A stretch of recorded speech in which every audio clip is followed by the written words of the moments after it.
ఓం నమ శివాయ. అందరూ ఎలా ఉన్నారు? నేనైతే చాలా బాగున్నానండి. ఫ్రెండ్స్, ఈరోజు మన వీడియో ఏమిటి అంటే అష్టాదశ శక్తిపీఠాల్లో ఒకటైనటువంటి అలాగే ద్వాదశ జ్యోతిర్లింగాల్లో ఒకటైనటువంటి శ్రీశైల ఆలయానికి అయితే నేను ఈరోజు రావడం జరిగింది.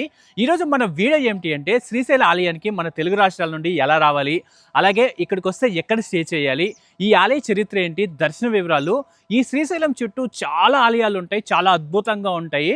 వీటన్నింటిని మనం ఈరోజు ఈ వీడియోలో ఎలా చూడాలో నేను మీకు క్లియర్ కట్గా మీకు ఇన్ఫర్మేషన్ అయితే ఇస్తాను. మీరు ఈ వీడియోని ఫస్ట్ నుంచి లాస్ట్ వరకు చూడండి, మీకు క్లియర్గా అర్థమవుతుంది. ఇక లేట్ చేయకుండా వీడియోలోకి అయితే వెళ్దాం. ఓకేనా? వెళ్ళారండి. శ్రీశైలం ఈ ఆలయం దట్టమైన నల్లమల్ల అడవి ప్రాంతం మధ్యలో ఉంటుంది. ఈ ఆలయానికి మనం వెళ్ళాలంటే దట్టమైన అడవిలో ఘాట్ రోడ్ గుండా ప్రయాణించవలసి ఉంటుంది. అడవి లోపల ఆలయం ఉంటుంది కాబట్టి ఈ శ్రీశైలానికి రైల్వే స్టేషన్ లేదు. ఈ శ్రీశైలానికి near railway station Markapur road railway station. మీరు ట్రైన్లో ఈ శ్రీశైలం రావాలి అనుకుంటే మీరు ముందుగా ఈ మార్కాపూర్ రోడ్ రైల్వే స్టేషన్కి చేరుకొని అక్కడి నుండి 5 కిలోమీటర్ల దూరంలో ఉన్నటువంటి మార్కాపూర్ బస్ స్టాండ్కి చేరుకోండి. మార్కాపూర్ నుంచి శ్రీశైలానికి 80 కిలోమీటర్ల దూరం ఉంటుంది. ఈ మార్కాపూర్ బస్ స్టాండ్ నుండి శ్రీశైలానికి డైరెక్ట్ బస్సెస్ అందుబాటులో ఉంటాయి.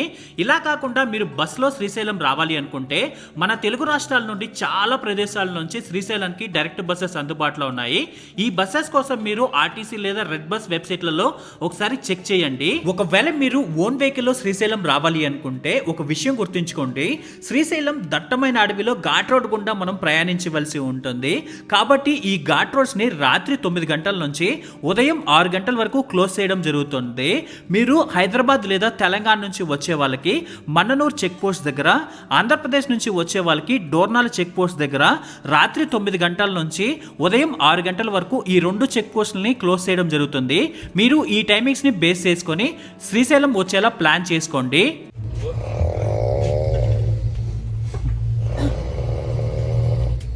ఇప్పుడే తిరుపతి నుంచి ట్రైన్ దిగి మార్కాపూర్ రోడ్ రైల్వే స్టేషన్లో దిగాను. ఈ రైల్వే స్టేషన్ శ్రీశైలంకి వెళ్ళడానికి నియర్ రైల్వే స్టేషన్. నైట్ ట్రైన్లో నిద్ర లేదు, చుట్టూ నాకు సౌండ్ ఇంజనీర్లు తగిలారు, మొత్తం గురకబెట్టి చంపేశారు. నైట్ మొత్తం నిద్ర లేదు, దోలు ఏరిపోయింది. కాకపోతే ఈ రైల్వే స్టేషన్ బయట వెళ్ళి మిగతా విషయాలు అయితే నేను మీకు అందిస్తాను.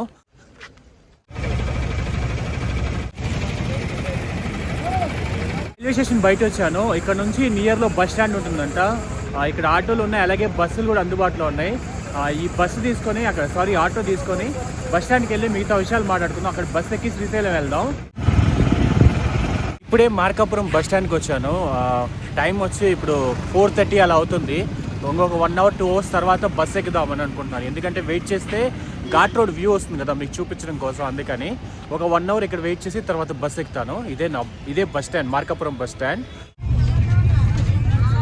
మార్కాపూర్ నుంచి శ్రీశైలానికి బస్సులో వెళ్తున్నాను. మార్కాపూర్ నుంచి శ్రీశైలానికి 80 కిలోమీటర్ల దూరం ఉంటుంది.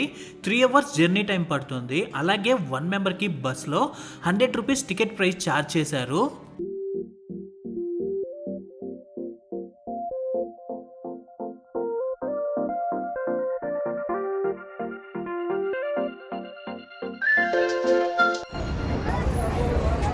ఫ్రెండ్స్, ఇప్పుడే శ్రీశైలం బస్ స్టాండ్లో బస్ దిగాను శ్రీశైలంలో. ఇప్పుడు మీకు ఈ శ్రీశైలంలో ఎక్కడ ఉండాలి, అంటే ఎక్కడ స్టే చేయాలి, వాటి గురించి క్లియర్ ఇన్ఫర్మేషన్ ఇస్తాను. మీరు చూడండి. శ్రీశైలంలో మీరు స్టే చేయాలి అనుకుంటే ఎటువంటి ప్రైవేట్ హోటల్స్ లేవు. కేవలం శ్రీశైలం దేవస్థానం వారి రూమ్స్ మాత్రమే ఉంటాయి. వీటిని బుక్ చేసుకోవడానికి 3 రకాల వెబ్సైట్లు ఉన్నాయి. ఈ వెబ్సైట్లలో మనం ఆ రూమ్స్ని బుక్ చేసుకోవచ్చు. ఈ వెబ్సైట్ లింక్స్ ఈ వీడియో డిస్క్రిప్షన్లో ఇస్తాను, కావాలంటే చెక్ చేయండి. ఇందులో మొదటి వెబ్సైట్, ఇది శ్రీశైలం దేవస్థానం యొక్క అఫీషియల్ వెబ్సైట్. ఇందులో శ్రీశైలం దేవస్థానానికి సంబంధించినటువంటి చాలా రకాల రూమ్స్ని మనం ఈ వెబ్సైట్లో బుక్ చేయొచ్చు. ఇక రెండవ వెబ్సైట్, ఇది యాత్రాధామ్. ఇందులో శ్రీశైలంలో ఉన్నటువంటి కొన్ని సదన్లు, అలాగే సత్రాలు, మరికొన్ని రూమ్స్ ను మనం ఈ వెబ్సైట్ లో బుక్ చేయొచ్చు. శ్రీశైలంలో ఏపీ టూరిజం వారి హరిత హోటల్ ఉంటుంది. ఈ హోటల్ ను కూడా మనం ఇదే వెబ్సైట్ లో బుక్ చేసుకోవచ్చు. లేకుంటే మీరు ఏపీ టూరిజం వారి అఫీషియల్ వెబ్సైట్ ఉంటుంది, ఆ వెబ్సైట్ లోకి వెళ్ళి కూడా మీరు ఆ హరిత హోటల్ ని బుక్ చేసుకోవచ్చు. మీరు ఒకవేళ ఎటువంటి రూమ్ బుక్ చేసుకోకుండా ఈ శ్రీశైలం వచ్చారంటే మీరు శ్రీశైలం లోపలికి వెళ్ళంగానే సిఆర్ఓ ఆఫీస్ ఉంటుంది. ఈ ఆఫీస్ లోపలికి వెళ్ళి అడిగారంటే ఏంటంటే దేవస్థానానికి సంబంధించినటువంటి రూమ్స్ ఎక్కడ ఖాళీ ఉన్నాయో వాళ్ళు మీకు క్లియర్ ఇన్ఫర్మేషన్ ఇస్తారు. మీరు అక్కడికి వెళ్ళి రూమ్స్ తీసుకోవచ్చు. ఈ సిఆర్ఓ ఆఫీస్కి ఎగ్జాక్ట్ ఆపోజిట్లోనే దేవస్థానానికి సంబంధించినటువంటి గౌరీ సదన్, గంగా సదన్ ఇలా చాలా రకాల రూమ్స్ ఉంటాయి. ఇక్కడ మీకు ఖాళీ ఉన్నాయనుకోండి, ఇదే సదన్లలో మీకు రూమ్స్ వేయడానికి ప్రయత్నిస్తారు. ఒకవేళ మీకు ఎటువంటి దేవస్థానం రూమ్స్ కానీ దొరకకపోతే ఈ శ్రీశైలంలో అన్ని కులాల వారికి అన్ని కుల సత్రాలు ఉన్నాయి. మీరు ఏ కులానికి చెందినవారో మీరు ఆ కుల సత్రం దగ్గరికి వెళ్ళి అడిగారంటే ఇక్కడ ఖచ్చితంగా రూమ్స్ దొరుకుతాయి. ఈ శ్రీశైలంలో ఉన్న చాలా కుల సత్రాలకి ఆన్లైన్ బుకింగ్ సదుపాయం లేదు. కేవలం ఆఫ్లైన్ లో మాత్రమే రూమ్స్ ఇస్తూ ఉంటారు. కాబట్టి మీకు ఈజీగా ఇక్కడ రూమ్స్ దొరుకుతాయి. మీరు ఈ కుల సత్రాల్లో రూమ్స్ తీసుకుంటే చాలా తక్కువ ప్రైస్ కి రూమ్ లభిస్తాయి. అండ్ అలాగే వాళ్ళే మీకు ఫ్రీగా ఫుడ్ కూడా ప్రొవైడ్ చేయడం జరుగుతుంది. మీరు సింగిల్ గా కానీ ఈ శ్రీశైలం వచ్చారంటే రూమ్స్ దొరకడం చాలా కష్టం. కేవలం మీరు డార్మెటరీస్ లలో స్టే చేయవలసి ఉంటుంది. ఈ శ్రీశైలంలో 2 రకాల డార్మెటరీస్ ఉన్నాయి. ఒకటి ఆలయానికి సంబంధించినటువంటి డార్మెటరీస్. ఇందులో మినిమం 100 రూపీస్, 200 రూపీస్, 300 రూపీస్ ఇలాంటి ప్రైస్లలో మీకు ఈ డార్మెటరీస్ లభిస్తాయి. మరికొన్ని ప్రైవేట్ డార్మెటరీస్ ఉన్నాయి. ఇక్కడ మినిమం 500 రూపీస్, 600 రూపీస్ ప్రైస్ లో మీకు ఈ డార్మెటరీస్ లభిస్తాయి. ఇక్కడ నా బ్యాక్గ్రౌండ్ కనిపిస్తుంది కదా, ఆ రామలింగేశ్వర సత్రం అని, ఇక్కడే నేను రూమ్ తీసుకోవడం జరిగిందనమాట. నేను మీకు చూపిస్తాను. యాక్చువల్లీ ఇక్కడ నాకు ఇచ్చి ఉంటారు అనమాట. నేను సింగిల్గా వచ్చాను. మధ్యలో బస్సులో వస్తుంటే ఒక అబ్బాయి పరిచయం అయ్యాడు. ఆ అబ్బాయి నేను ఇద్దరం కలిపి ఒక రూమ్ తీసుకున్నాము. సరేనా, లోపలికి వెళ్ళి రూమ్ కూడా ఎలా ఉందో చూపిస్తాను. మీరు చూస్తున్న ఈ రూమ్ నే నేను ఈ సత్రంలో తీసుకోవడం జరిగింది. ఈ room non AC room. Cost 650 rupees 24 అవర్స్కి. ఫ్రెండ్స్, ఇప్పటి వరకు నేను శ్రీశైలంలో ఎక్కడ స్టే చేయాలి, అలాగే ఎక్కడ ఉండాలనేసి క్లియర్ ఇన్ఫర్మేషన్ ఇచ్చాను. ఫాస్ట్గా వచ్చి రూమ్కి వచ్చి ఫ్రెష్ అప్ అయి టెంపుల్ దర్శనానికి వెళ్తున్నాను. అంటే శ్రీశైలం ఆలయ దర్శనానికి అయితే వెళ్తున్నాను. దర్శనానికి వెళ్ళి దర్శనం వివరాలు, అలాగే దర్శనం టైమింగ్స్, ఆలయం లోపల ఏ ఏ ప్రదేశాలు చూడాలి, లడ్డు కౌంటర్ ఉంటుంది, అలాగే స్పెషల్ ఎంట్రీస్ ఉంటాయి. వీటన్నింటి గురించి నేను మీకు క్లియర్ ఇన్ఫర్మేషన్ అయితే ఇస్తాను. అక్కడికి వెళ్ళి టెంపుల్ దగ్గరికి వెళ్ళి ఓకేనా వెళ్దాము. మీరు శ్రీశైలంలో ఎక్కడ స్టే చేసినా కానీ ఆలయ దర్శనానికి వెళ్ళాలి అనుకుంటే శ్రీశైల ఆలయానికి ఈస్ట్ గోపురం ఎదురుగా ఉన్నటువంటి నంది సర్కిల్కు చేరుకోవాల్సి ఉంటుంది. మీరు ఈ నంది సర్కిల్కు చేరుకుంటే ఈ సర్కిల్లో ఒక చిన్న ఆలయం ఉంటుంది. లోపల నందీశ్వరుని విగ్రహం ఉంటుంది. ఈ సర్కిల్ వరకు మాత్రమే వెహికల్స్ అలో చేస్తారు.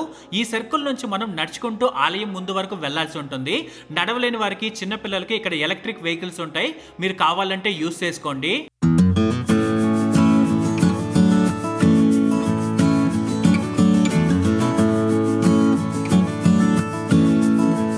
ఇలా మనం కొద్ది దూరం నడుచుకుంటూ ముందుకు వెళ్ళామంటే ఆలయానికి ఎదురుగా ఉన్నటువంటి గంగాధర మండపం వస్తుంది. ఈ మండపం ముందే చాలా మంది భక్తులు దీపాలు వెలిగిస్తూ ఉంటారు, కొబ్బరికాయలు కొడుతూ ఉంటారు.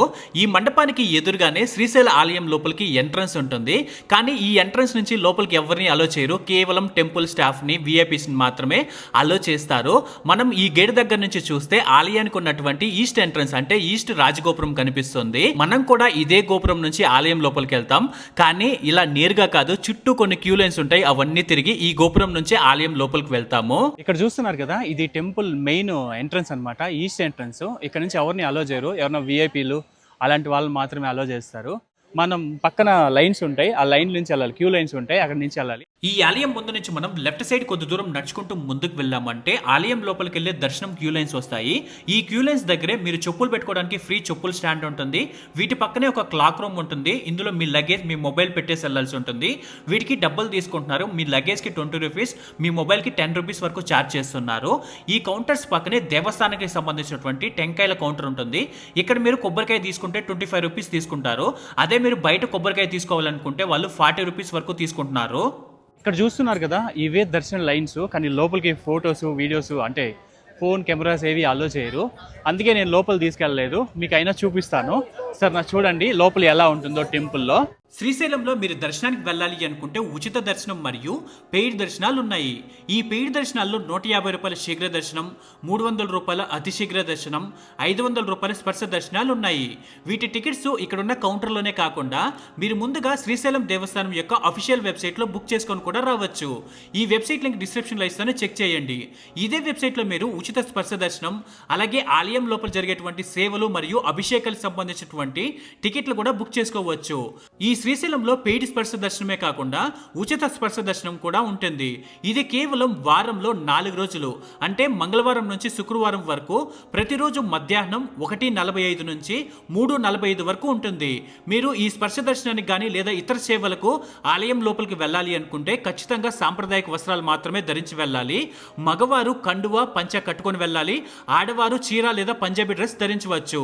నేను వెళ్ళిన సమయంలో ఆలయంలో చాలా రద్దీ తక్కువ ఉంది, అందుకే నేను ఉచిత దర్శనం క్యూ లైన్లో వెళ్ళాను. నాకు ఒక 40 మినిట్స్లో దర్శనం కంప్లీట్ అయింది. ఈ ఆలయం యొక్క టైమింగ్స్ వచ్చి ఈ ఆలయాన్ని ప్రతిరోజు ఉదయం 4:30కి ఓపెన్ చేయడం జరుగుతుంది, మళ్ళీ తిరిగి సాయంత్రం 3:30కి క్లోజ్ చేయడం జరుగుతుంది, మళ్ళీ తిరిగి సాయంత్రం 5:30కి ఓపెన్ చేస్తారు, రాత్రి 9 గంటలకి క్లోజ్ చేయడం జరుగుతుంది. మనం ఈ ఆలయం లోపలికి క్యూ లైన్స్ గుండా ప్రవేశించి ఈ ఆలయం యొక్క రాజగోపురం అంటే ఈస్ట్ ఎంట్రన్స్ నుంచి మనం ఆలయం లోపలికి ప్రవేశిస్తాము. ఆలయం లోపలికి వెళ్ళంగానే ఒక మండపంలో పెద్ద నంది విగ్రహం ఉంటుంది. ఈ విగ్రహం ముందే కొబ్బరికాయలు కొడుతూ ఉంటారు. ఈ నంది విగ్రహానికి ఎదురుగా ఉన్నటువంటి గర్భాలయంలో స్వయంభుగా వెలిసినటువంటి 12 జ్యోతిర్లింగాల్లో ఒకటైనటువంటి శ్రీశైలం మల్లికార్జున స్వామి వారిని మనం దర్శనం చేసుకుంటాము. తర్వాత దర్శనం చేసుకుని బయట వచ్చామంటే మరొక ఆలయంలో అష్టాదశ శక్తిపీఠాల్లో ఒకటైనటువంటి శ్రీశైల భ్రమరాంబ అమ్మవారిని మనం దర్శనం చేసుకుంటాము. మనం ఇలా ఈ ఆలయ దర్శనం కంప్లీట్ అయిన తర్వాత ఈ ఆలయం లోపల నుంచి మనం వెస్ట్ గోపురం నుంచి బయట వస్తాము. ఇప్పుడే ఆలయ దర్శనం అయితే అయిందండి, చాలా అద్భుతంగా జరిగింది. నాకైతే చాలా ప్రశాంతంగా ఉంది. లోపలికి వెళ్ళి రాగానే చాలా బాగుంది. మనం ఈస్ట్ ఎంట్రన్స్ నుంచి లోపలికి వెళ్తే ఆలయం లోపలికి, వెస్ట్ ఎంట్రన్స్ నుంచి మనం బయట రావడం జరుగుతుంది. రద్దీ ఈరోజు నార్మల్గా అనిపించింది. లోపల ఒక 40 మినిట్స్లో నాకు దర్శనం కంప్లీట్ అయిపోయింది. ఆలయం చుట్టూ ఒక రోడ్డు ఉంటుంది, వీధులు ఉంటాయి. వీటిలలో తిరుగుతూ మీకు ఈ గోపురాలు ఉంటాయి. ఈ ఆలయానికి 4 వైపులా 4 గోపురాలు, ఆ గోపురాలు చూపిస్తాను. చాలా బాగుంది. లోపల దర్శనం మాత్రం చాలా బాగుంది.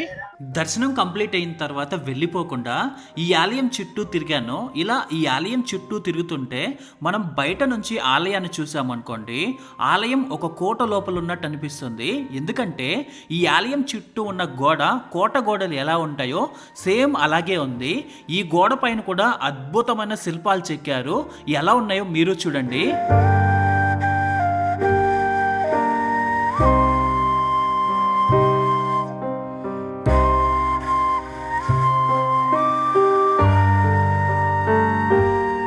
ఈ ఆలయం యొక్క నార్త్ గోపురం వద్దకు చేరుకున్నాను. ఈ గోపురాన్ని శివాజీ గోపురం అని పిలుస్తారు. శివాజీ గారు ఈ ఆలయాన్ని సందర్శించినప్పుడు నార్త్ గోపురాన్ని నిర్మించమని ఆదేశించారంట. అంతేకాకుండా ఆయన మంత్రి అయినటువంటి రామచంద్ర పంతును 2 ఏళ్ల పాటు ఇక్కడే ఉంచి ఈ గోపురాన్ని నిర్మించారట. అందుకే దీన్ని శివాజీ గోపురం అని పిలుస్తారు. మనం ఈ టెంపుల్ నుంచి బయట రాగానే లడ్డు కౌంటర్ కూడా ఉంటుంది. ఇక్కడ లడ్డు కూడా చాలా ఫేమస్, చాలా బాగుంటుంది. ఒకసారి తిన్నాను. లడ్డు కౌంటర్కి వెళ్తుంటే ఈ ఆలయానికి ఉన్నటువంటి సౌత్ గోపురం కనిపించింది. కానీ ఈ గోపురం దగ్గరికి ఎవరిని అలో చేయడం లేదు. నేను ఇక్కడ నుండి లడ్డు ప్రసాద్ కేంద్రం వద్దకు వెళ్ళాను. ఇక్కడ మనకు కావలసిన లడ్డులు ఇస్తారు. ఈ లడ్డు కౌంటర్ పక్కనే అన్నప్రసాద్ కేంద్రం ఉంటుంది. దీనికి టైమింగ్స్ ఉన్నాయి. ఉదయం 11 గంటల నుంచి మధ్యాహ్నం 3 గంటల వరకు, మళ్ళీ సాయంత్రం 7 గంటల నుంచి 9 గంటల వరకు ఈ అన్నప్రసాద్ కేంద్రం ఓపెన్ లో ఉంటుంది. శ్రీశైలంలో దర్శనం అన్ని కంప్లీట్ చేసుకున్నారనుకోండి, మీరు బయట రాగానే రైట్ సైడ్ ఒక రోడ్డు వస్తుంది. ఈ రోడ్డు ఇక్కడ వస్తుంది కదా, ఈ రోడ్డు వస్తుంది. ఇక్కడ ఉంటుంది బయలు వీరభద్రస్వామి ఆలయం అనేసి, చాలా బాగుంటుంది. ఈ బయలు వీరభద్రస్వామి శ్రీశైలానికి క్షేత్రపాలకుడు. మీరు శ్రీశైలంలో స్వామివారి దర్శనానికి వెళ్లే ముందుగా ఈ వీరభద్రస్వామిని దర్శనం చేసుకుని ఆలయం లోపలికి వెళ్ళాలి. కానీ నాకు ఆ విషయం తెలియకుండా తర్వాత వచ్చి దర్శనం చేసుకుంటున్నాను. మీరు అలా చేయకండి. ఈ బయలు వీరభద్రస్వామికి ఒక చిన్న చరిత్ర ఉంది. ఈ స్వామివారి ఆలయానికి ఎటువంటి గోపురము కానీ పైకప్పు ఉండదు. అందుకే స్వామివారిని బయలు వీరభద్రస్వామి అని పిలుస్తారు. ఫ్రెండ్స్, ఇప్పటి వరకు మీరు టెంపుల్ అన్ని చూసారు కదా. ఇప్పుడు మనం ఈ శ్రీశైలంలో చుట్టూ చాలా ప్లేసులు ఉంటాయన్నమాట. ఒక 10 కిలోమీటర్ల దూరంలోనే చాలా ప్లేసులు ఉంటాయి. వాటినన్నిటి నేను మీకు ఎలా చూడాలో చూపిస్తాను. ఇక్కడ నంది సర్కిల్ ఉంటుంది అనమాట శ్రీశైలంలో. ఇక్కడికి వచ్చారంటే మీకు ఆటోలు అలాగే షేర్డ్ జీప్స్ అన్నీ అవైలబిలిటీలో ఉంటాయి. మీరు కానీ సింగిల్గా వచ్చారనుకోండి షేర్డ్ వెహికల్స్ వెళ్ళచ్చు, లేక మీరు కావాలంటే ఒక ఆటో తీసుకొని వెళ్ళచ్చు. మీరు కానీ గ్రూప్గా వచ్చారంటే జీప్ కానీ కార్ కానీ తీసుకెళ్ళచ్చు. ఎలా వెళ్ళాలనేది మీ చాయిస్. నేనైతే సింగిల్గా వచ్చాను కాబట్టి ఒక షేర్డ్ జీప్లో అయితే వెళ్తున్నాను. ఎలా చూడాలి ఏంటనేది ఫుల్ డీటెయిల్స్ ఇస్తాను, ఓకేనా? మిగతా విషయాలు వెళ్తూ మాట్లాడుకుందాం. ఈ నంది సర్కిల్ దగ్గర నుంచి నేను కూడా షేర్డ్ జీప్లో శిఖరం రూట్లో ఉన్నటువంటి 5 ప్రదేశాలు చూడడానికి వెళ్తున్నాను. మొత్తం 2 అవర్స్లో ఈ ప్రదేశాలన్నీ చూపిస్తా అని చెప్పారు. 1 మెంబర్కి 150 రూపీస్ తీసుకున్నారు. మీరు కానీ వర్షాకాలంలో వచ్చారంటే శ్రీశైలం డ్యామ్ కూడా చూపిస్తారంట, కానీ ప్రజెంట్ అయితే తీసుకెళ్ళట్లేదు, ఇప్పుడు వర్షాకాలం కాదు కాబట్టి.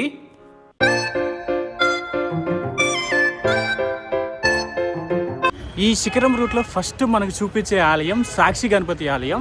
ఈ ఆలయం చూసిన తర్వాత మళ్ళీ మిగతా ప్లేసెస్ చూపిస్తారంట. ముందు ఈ ఆలయం ఎలా ఉందో చూద్దాం. ఇక్కడ మీరు చూస్తున్నారు కదా, ఇదే సాక్షి గణపతి ఆలయం.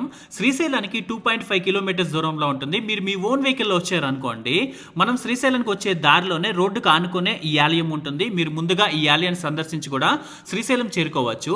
భక్తులు శ్రీశైల క్షేత్రం సందర్శించినట్లుగా గణపతి కైలాసంలో సాక్ష్యం చెప్తాడనేది భక్తుల నమ్మకం.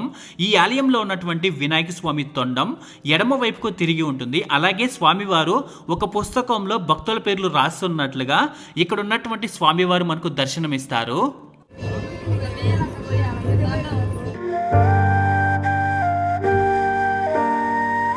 ఇప్పుడు మనం అటకేశ్వరం అండ్ అలాగే లలితాదేవి పీఠం వస్తుంది అనమాట. ఇది సెకండ్ మనం చూపించబోయే ప్లేస్లలో. ఈ 2 టెంపుల్స్ పక్క పక్కనే ఉంటాయి. ఇవి చూద్దాం. ఇక్కడ పక్కపక్కనే మనకు 2 ఆలయాలు వస్తాయి, లలితాదేవి పీఠము మరియు అటకేశ్వరం వస్తుంది. ముందుగా మనం లలితాదేవి పీఠం లోపలికి వెళ్దాము. లోపలికి వెళ్ళంగానే ఇక్కడున్న ప్రాంగణంలో సుబ్రహ్మణ్య స్వామి ఆలయం వస్తుంది. అలాగే లోపల కొన్ని యాగశాలలు ఉంటాయి మరియు లలితాదేవి ఆలయం వస్తుంది. కానీ లోపల వీడియోస్ నాట్ అలౌడ్, అందుకే నేను లోపల వీడియోస్ తీయట్లేదు. ఈ లలితాదేవి పీఠానికి ఎదురుగానే అటకేశ్వర ఆలయం వస్తుంది. ఇదే ఆ అటకేశ్వర ఆలయం. ఇక్కడ ఒక చిన్న స్థల పురాణం ఉంది. మహాశివుడు ఒక భక్తునికి అటికల దర్శనం ఇచ్చాడట. అటిక అంటే పగిలినటువంటి కుండ పెంకుల్ని అటిక అంటారు. అందుకే ఈ ప్రదేశాన్ని అటికేశ్వరం అంటారు. ఈ ఆలయంలో మనకు స్వామివారు అటికేశ్వర స్వామి లింగ రూపంలో మనకు దర్శనం ఇస్తారు. కానీ లోపల వీడియోస్ నాటారు, అందుకే నేను ఎక్కువగా చూపించలేకపోతున్నాను.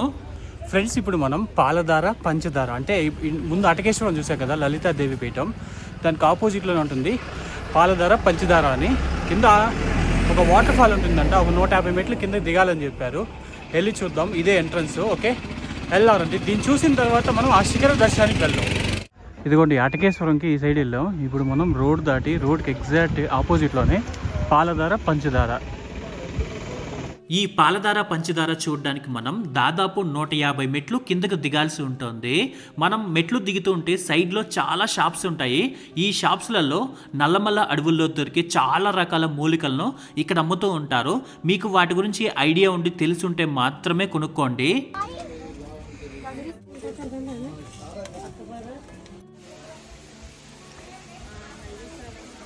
మెట్లన్నీ దిగి కిందకు వెళ్ళంగానే ఇక్కడ ఒక చిన్న ఆదిశంకరాచార్యుల ఆలయం వస్తుంది. ఆదిశంకరాచార్యులు ఇదే ప్రదేశంలో శివానంద లహరి అనే గ్రంథాన్ని రచించారట.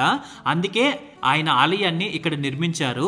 ఈ ఆలయం నేను వెళ్ళిన సమయంలో క్లోజ్లో ఉంది. ఆలయం లోపల ఆదిశంకరాచార్యుల పాదముద్రలు మరియు శారదాదేవి ఆదిశంకరాచార్యులు మనకు దర్శనమిస్తారు. ఈ ఆలయం పక్కనే పాలధార మరియు పంచదార ప్రవహిస్తూ ఉంటాయి. పాలధార అంటే పాలని, పంచదార అంటే చక్కెర అనే అర్థం కాదు. ఇక్కడ ఎడమవైపు ప్రవహిస్తున్న దానిని పంచదార అంటారు, కుడివైపు ప్రవహిస్తున్న దాన్ని పాలధార అంటారు. సంస్కృతంలో పాలము అంటే నుదురు. మహాశివుని నుదుటి నుంచి ఈ దార ఉద్భవించింది కాబట్టి దీనిని పాలధార అని పిలుస్తారు. పంచదార అంటే సంస్కృతంలో 5 అని అర్థం. ఇక్కడ 5 దారాలుగా నీరు కిందకు పడుతూ ఉంటుంది, గమనించండి. అందుకే దీనిని పంచదార అని పిలుస్తారు. ఇక్కడ ఒక ప్రత్యేకత ఏమిటంటే ఈ దార ఎక్కడి నుంచి వస్తుంది అనేది ఎవ్వరికూ తెలియదు. మీరు గమనిస్తే ఈ నీరు కొండపై నుంచి కిందకు పడడం లేదు, గమనించండి. ఇది కొండరాళ్ళ మధ్యలో నుంచి నీరు వస్తూ ఉంటుంది. ఇది సంవత్సరంలో 365 రోజుల పాటు ఇలాగే నీరు వస్తూ ఉంటుంది. కానీ వర్షాకాలంలో మాత్రం నీరు కొద్దిగా ఎక్కువ వస్తూ ఉంటుందట. మీరు కానీ ఇక్కడికి వెళ్ళి నీరు తాగారంటే కూడా నీరు చాలా తీయగా ఉంటుంది. మీరు వెళ్ళినప్పుడు ఖచ్చితంగా తాగండి.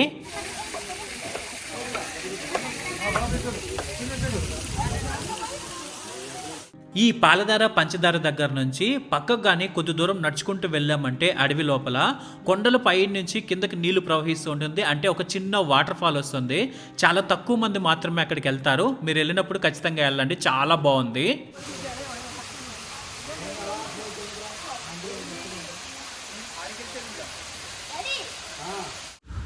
నెక్స్ట్ ఇవి అయిన తర్వాత ఇప్పుడు మనం శిఖర దర్శనం ఉంటుందంట. కొండ పైకి వెళ్ళి నంది పైన వేలు పెట్టి చూస్తారు.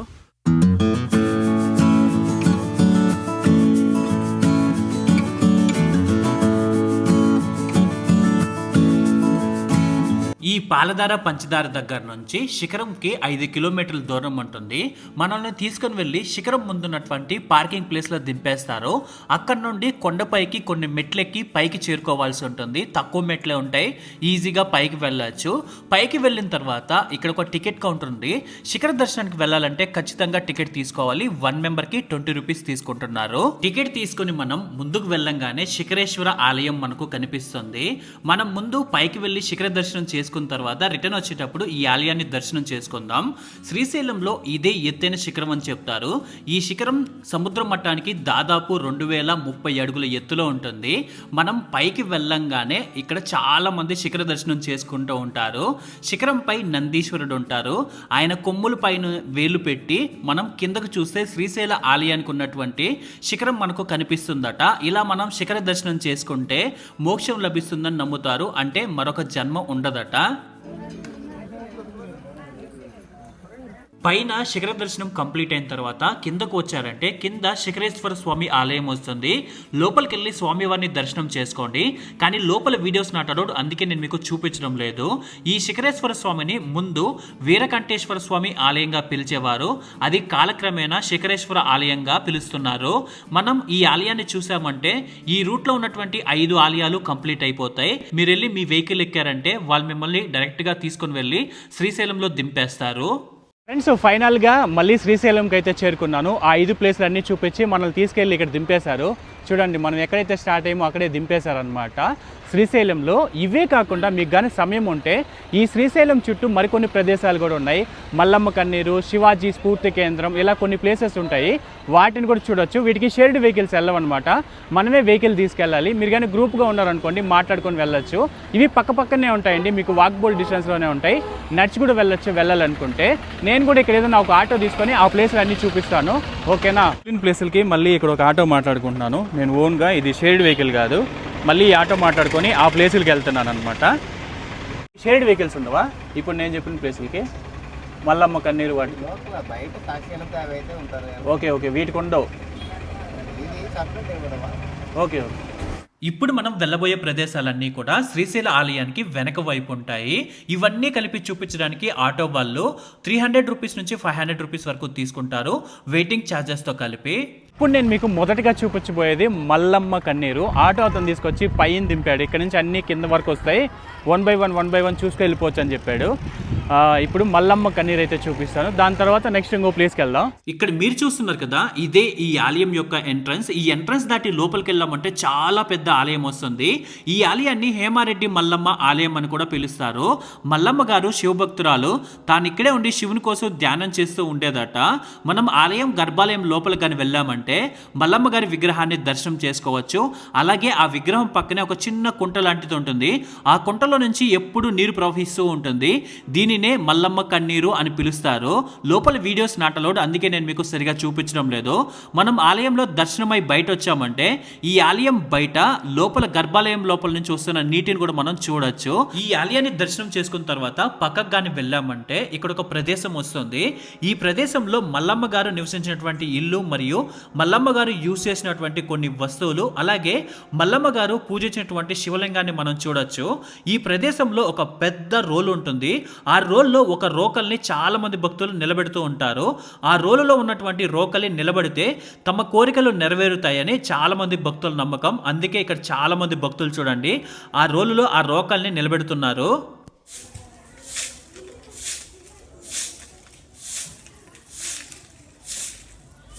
ఈ ఆలయానికి అతి సమీపంలోనే పంచముఖలింగ ఆలయం వస్తుంది. ఈ ఆలయంలో ఉన్నటువంటి శివలింగానికి 4 వైపులా 4 ముఖాలు ఉంటాయి. మెయిన్ శివలింగంతో కలిపి మొత్తం పంచముఖ శివలింగంగా ఈ ఆలయంలో పూజిస్తారు. తర్వాత మనం దర్శనం చేసుకోబోయే ఆలయం రుద్రాక్ష మఠం. ఇలాంటి మఠాలు శ్రీశైలంలో మొత్తం 5 ఉంటాయి. మీకు సమయం ఉంటే 5 కూడా చూడొచ్చు. అందులో ఇది ఒకటి.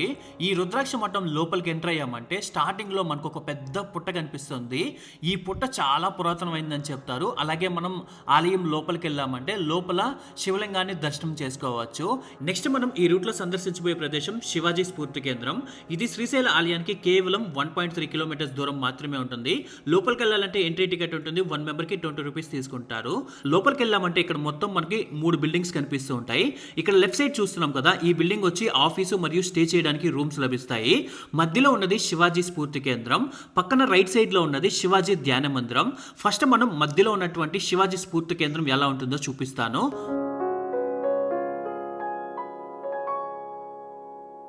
ఈ స్ఫూర్తి కేంద్రం లోపలికి ఎంటర్ అయ్యామంటే లోపల ఛత్రపతి శివాజీకి సంబంధించిన రాజదర్బార్ను క్రియేట్ చేశారు. చాలా మంది మంత్రులు ముందు కూర్చొని ఉంటారు, పైన ఛత్రపతి శివాజీ గారు కూర్చొని ఉంటారు. అలాగే ఈ స్ఫూర్తి కేంద్రంలో గోడల పైన ఛత్రపతి శివాజీకి సంబంధించినటువంటి జీవిత చరిత్రకు సంబంధించిన చాలా రకాల వాటిని విగ్రహాల రూపంలో మనకు చూపిస్తూ ఉంటారు. ఇవి చాలా బాగుంటాయి, మీరు వెళ్ళినప్పుడు ఖచ్చితంగా చూడండి.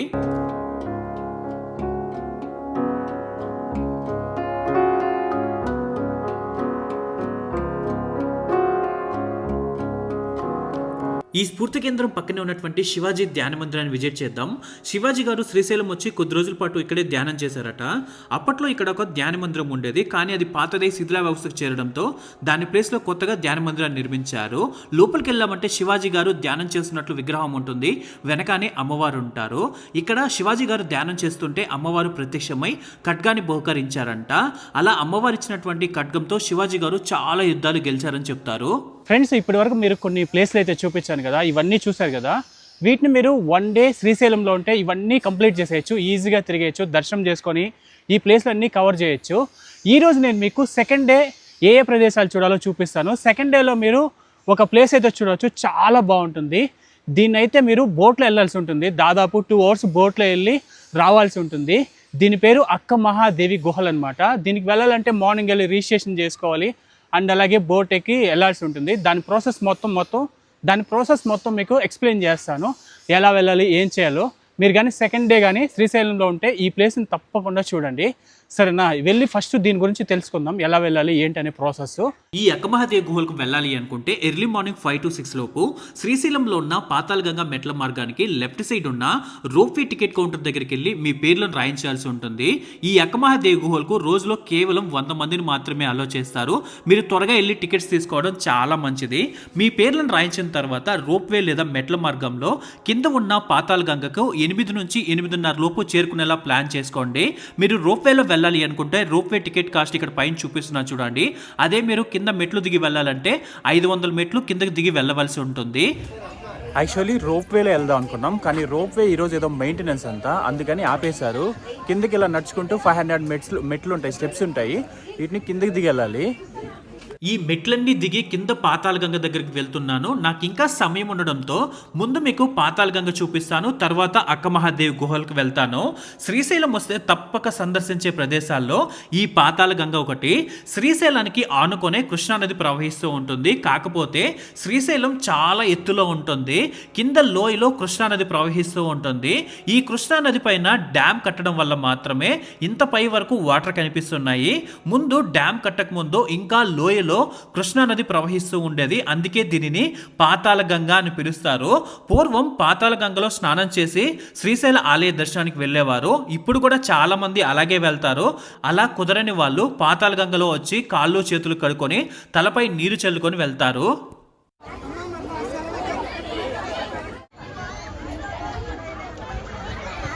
ఈ పాతాళగంగలోనే ఉన్న పర్యాటక జల విహార నియంత్రణ కేంద్రం వద్దకు చేరుకున్నాను. ఇక్కడే మనకు అక్కమహాదేవి గుహలకు వెళ్ళడానికి టికెట్స్ ఇస్తూ ఉంటారు. మార్నింగ్ మనం పైన రిజిస్ట్రేషన్ చేసుకున్నాం కదా, మన పేర్లు ఇచ్చి వాళ్ళకి ఇక్కడ టికెట్స్ ఇస్తారు. పెద్దవాళ్ళకు 650 రూపీస్ తీసుకుంటారు, చిన్నపిల్లలకు 520 రూపీస్ తీసుకుంటారు. నేను కూడా ఇక్కడికి వెళ్ళి టికెట్స్ తీసుకున్నాను. ఫ్రెండ్స్, ఇప్పుడే టికెట్ తీసుకున్నాను. టికెట్ కౌంటర్లో 650 రూపీస్ తీసుకున్నారు. నన్ను 8కి రమ్మన్నారు మార్నింగ్. ఇప్పుడు 10 అవుతుంది బోట్ బయలుదేరే కొందరికి. ఎవరో రాలేదంట, అందుకోసం వెయిట్ చేయించాడు. మనం వెళ్ళి బోట్ ఎక్కుదాం. ఈ టికెట్ కౌంటర్ పక్కనే కొన్ని స్టెప్స్ ఉంటాయి. వాటిని దిగి కిందకి వెళ్ళామంటే నదిలో బోట్స్ వెయిట్ చేస్తూ ఉంటాయి. ఈ అక్కమహాదేవి గుహలకు వెళ్ళి రావడానికి మినిమం 4 అవర్స్ జర్నీ టైం పడుతుంది. మీకు ఏమైనా వాటర్ కానీ ఫుడ్ ఏమైనా కావాల్సి ఉంటే బోట్ ఎక్కే ముందే ఇక్కడే తీసుకొని బోట్ ఎక్కడానికి ట్రై చేయండి. మధ్యలో ఏవీ దొరకవు. ఓం నమః శివాయ. ఈ శ్రీశైలం నుంచి అక్కమహాదేవి గుహలకు వెళ్ళడానికి 1.5 అవర్ జర్నీ టైం పడుతుంది పోవడానికి. మనం వెళ్లే దారిలో ఈ కృష్ణానది అందాలు, అలాగే ఈ బోట్ మొత్తం కొండల మధ్యలో నుంచి కృష్ణానది గుండా వెళ్తూ ఉంటుంది. చూడడానికి చాలా బాగుంటుంది. అక్కడక్కడ కొన్ని చేపలు పట్టే వాళ్ళ చిన్న చిన్న ఇల్లులు వస్తూ ఉంటాయి. మీరు చూడండి ఎలా ఉందో.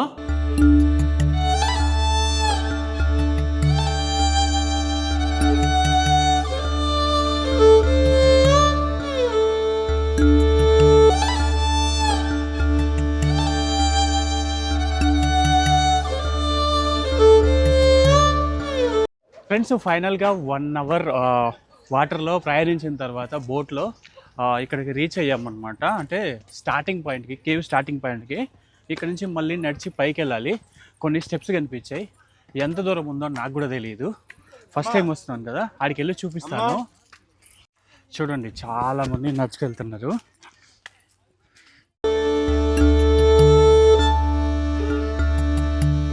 ఇక్కడ నుంచి మనకు కనిపిస్తున్నాయి చూడండి, ఇవే అక్కమహాదేవి గుహలు. ఈ గుహల ముందు ఎంట్రన్స్ లో ఒక శిలాతోరణం ఉంటుంది.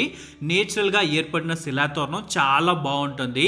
ఈ శిలాతోరణం దాటి లోపలికి కానీ వెళ్ళామంటే ఇక మొత్తం అక్కమహాదేవి గుహలు ఉంటాయి. ఈ గుహల ముందు ఒక విగ్రహం ఉంటుంది. ఈ విగ్రహమే అక్కమహాదేవి. శ్రీశైలం మల్లికార్జున స్వామి గర్భాలయంలో 3 విగ్రహాలు ఉంటాయి. అందులో అక్కమహాదేవి, హేమారెడ్డి మల్లమ్మ, సిద్ధారామప్ప విగ్రహాలు ఉంటాయి. ఇందులో నేను మీకు హేమారెడ్డి మల్లమ్మ గారి ఆలయం నేను మీకు ముందే చూపించాను. గుడిసెలు కనబడుతున్నాయి కదా, చూసారా? అక్కడ నుంచి ఒక 7 కిలోమీటర్ నడిచి వెళ్తే కదిలి వనం అనే ప్లేస్ వస్తుంది. మీరునే ఉంటారు. అక్క మహాదేవి అక్కడికి వెళ్ళి కొంతకాలం తపస్సు చేసి అక్కడే శివుడిలో ఒక జ్యోతి రూపాలు ఐక్యమైపోయింది. ఆమె చనిపోలేదు, సమాధి అయిపోలేదు, ఎవరిని మ్యారేజ్ చేసుకోలేదు. ఓన్లీ అక్క మహాదేవి కేవ్స్. అక్క మహాదేవి ఫస్ట్ ఈ కేవ్స్ లోపల తపస్సు చేసి తర్వాత అక్కడికి వెళ్ళి తపస్సు చేసి అక్కడే శివుడు ఐక్యమైపోయింది అనమాట. మహాదేవిది కర్ణాటక రాష్ట్రం శివమొగ్గ డిస్టిక్ ఉడుతడానికి చిన్న పల్లెటూరులో జన్మించింది ఆమె. ఆమె తల్లిదండ్రుల పేరు నిర్మలాదేవి సొంతేశెట్టి.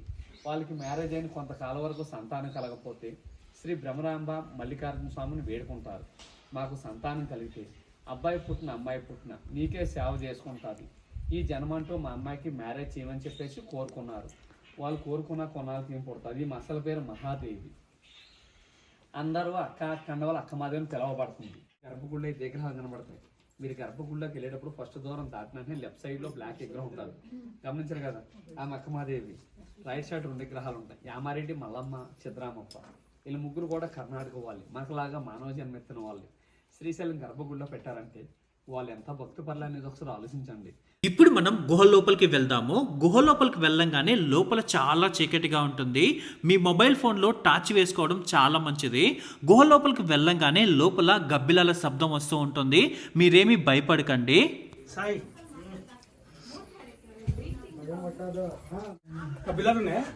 గబ్బిలాలు ఉన్నాయి. ఇక్కడ వాటర్ వస్తుంది చూడు, ఇక్కడ వాటర్ వస్తుంది. కొంత దూరం గుహ లోపలికి వెళ్ళిన తర్వాత కేవలం మనం ఒంకొని మాత్రమే గుహ లోపలికి వెళ్ళాలి. అలా కొంత దూరం వెళ్ళిన తర్వాత కేవలం ఒక్కొక్కరిని మాత్రమే మిగతా గుహ లోపలికి అలో చేస్తారు. మీరు అలా ఒక్కరే గుహ లోపలికి వెళ్ళారంటే అక్కమహాదేవి గారు తపస్సు చేసిన ప్రదేశంలో ఒక శివలింగం ఉంటుంది. ఆ శివలింగం పైన నీటి చుక్కలు పడుతూ ఉంటాయి. మీరు వెళ్ళి ఆ శివలింగాన్ని 3 సార్లు ముట్టుకొని అక్కడున్న శివలింగాన్ని దర్శనం చేసుకొని మళ్ళీ మీరు వెనక్కి రావాల్సి ఉంటుంది. ఫ్రెండ్స్, ఇక్కడ అక్కమహాదేవి కేవ్స్కి వచ్చాం. ఇక్కడ మన సబ్స్క్రైబర్స్ కొంతమంది ఆల్రెడీ నా వీడియోలు చూసి గుర్తుపెట్టారు. అన్న వాళ్ళు వెళ్తుంటే మరి గుర్తుపెట్టారు. ఎందుకు మరి సన్నగా అయిపోయావు అని అడుగుతున్నారు. ఇక్కడ మహబూబ్ నగర్. మళ్ళీ బోట్ ఎక్కాం. ఇంకా బోట్ బయలుదేరుతుంది. ఇంకొక 1.5 అవర్ నేరుగా శ్రీశైలం తీసుకెళ్ళి దింపేస్తుంది. అందరూ ఎక్కేశారు. ఓకే, వెళ్దాం. ఫ్రెండ్స్, చూసారు కదా ఎలా ఉందో ఈ బోట్ జర్నీ. అలాగే ఆ గుహలు అన్నీ చూపించాను. అక్కమహాదేవి గుహలు ఎలా వెళ్ళాలనేసి మీకు క్లియర్గా అర్థమైంది. ఇప్పటి వరకు నేను చూపించింది మొత్తం మీరు కానీ శ్రీశైలంలో 2 days ఉన్నారంటే వీటన్నీ కవర్ చేయొచ్చు. ఫ్రెండ్స్ ఈరోజు డే 3 శ్రీశైలంలో. మీరు 3 రోజులు కానీ శ్రీశైలంలో ఉన్నారంటే ఇష్టకామేశ్వరి అమ్మవారి ఒక టెంపుల్ ఉంటుంది.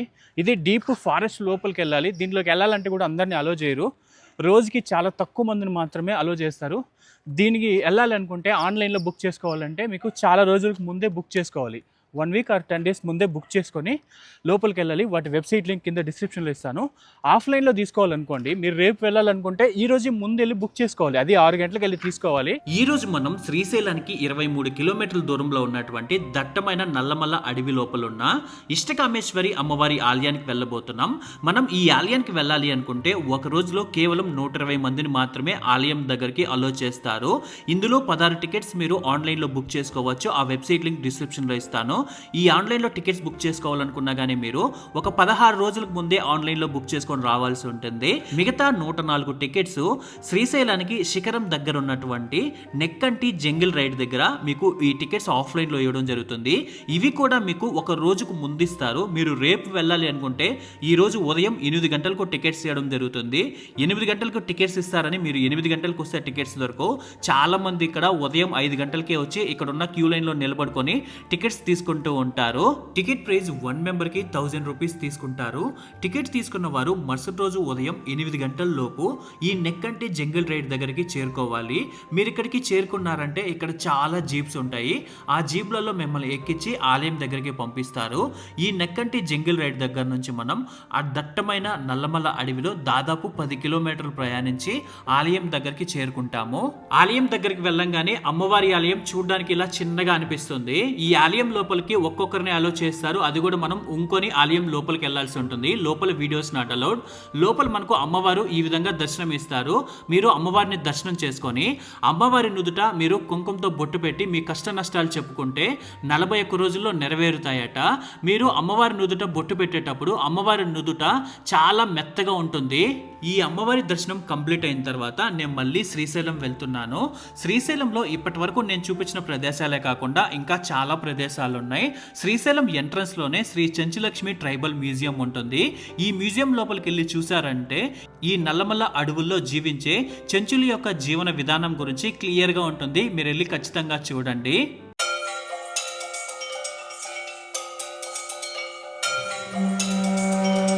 ఫ్రెండ్స్ చూసారు కదా వీడియో ఎలా ఉందో. ఈ వీడియోలో మీకు ఫుల్ ఇన్ఫర్మేషన్ ఇచ్చాను. మీ అందరికీ ఈ వీడియో బాగా నచ్చింది అనుకుంటా. నెక్స్ట్ వీడియోతో మళ్ళీ కలుసుకుందాం. అంతవరకు బాయ్ బాయ్.